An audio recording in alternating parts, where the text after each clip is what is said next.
We also buy when we can get them at good prices. We buy used mobile homes and bring those in. We don't rent them, then we rent to own them, or we help folks get proper mortgages. Let's dive into the top three secrets right now for mobile home park investing. Yeah. But in particular, think of it a higher level a little bit, maybe, folks that maybe have owned multifamily or senior Yeah. housing, right? Or retail, right? Ooh, get out of retail if you Yeah. can, right?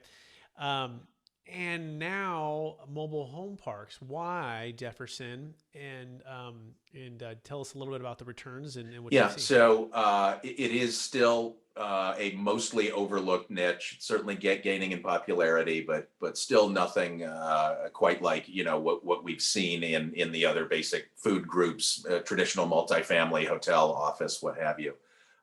So prices tend to be better. There are a couple other things though beyond that. First is that, at least the way we do it, we tend to buy parks that are not horizontal apartment buildings. What I mean by that is we tend to buy mobile home parks where the tenants own those mobile homes, not us.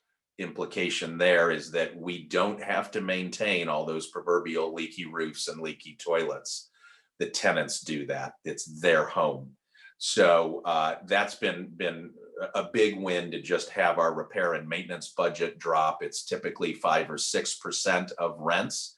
My understanding, I've never owned an apartment complex, but my understanding is traditional multifamily is probably 3x that, somewhere around 15 or 18% of apartment rents go to repair and maintenance because, again, it's so expensive to maintain those improvements to the land.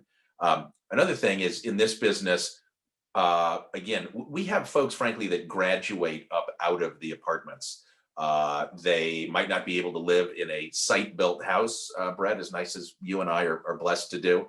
But this is their home. This is what they can afford, and it's better to be a home owner of a mobile home, not as good as a site-built home investment, but still far better for these folks to become a homeowner of a mobile home than to remain an apartment renter and just throw away their rent money.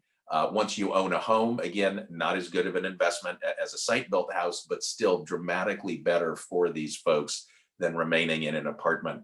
So our mission is, of course, we are first and foremost a for-profit fund, but we also have a social mission, and that social mission is to help folks become homeowners.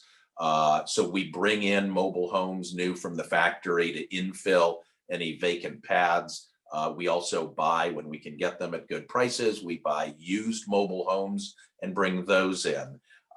We don't rent them, then we rent to own them, or we help folks get proper mortgages. But either way, we're all about building communities of owners, helping folks that typically make around $35,000 a year. We help them with a clear path to become a homeowner and get out of that game of paying rent. So that's something else, again, that I find particularly compelling about the manufactured housing space versus apartments, which tries to trap people into paying rent forever. Gotcha. And so powerful and so overlooked, I think, right? On that simple nuance that it's home Yeah, ownership, but at a drastically reduced price. And we'll talk about some examples of yeah. that here in a minute. But by the way, I'm originally from the Bay Area, Mission San Jose, Fremont, Oh, just around the great. corner from Yeah, San Francisco, right? I live in Sacramento now, and so still have a lot of family there.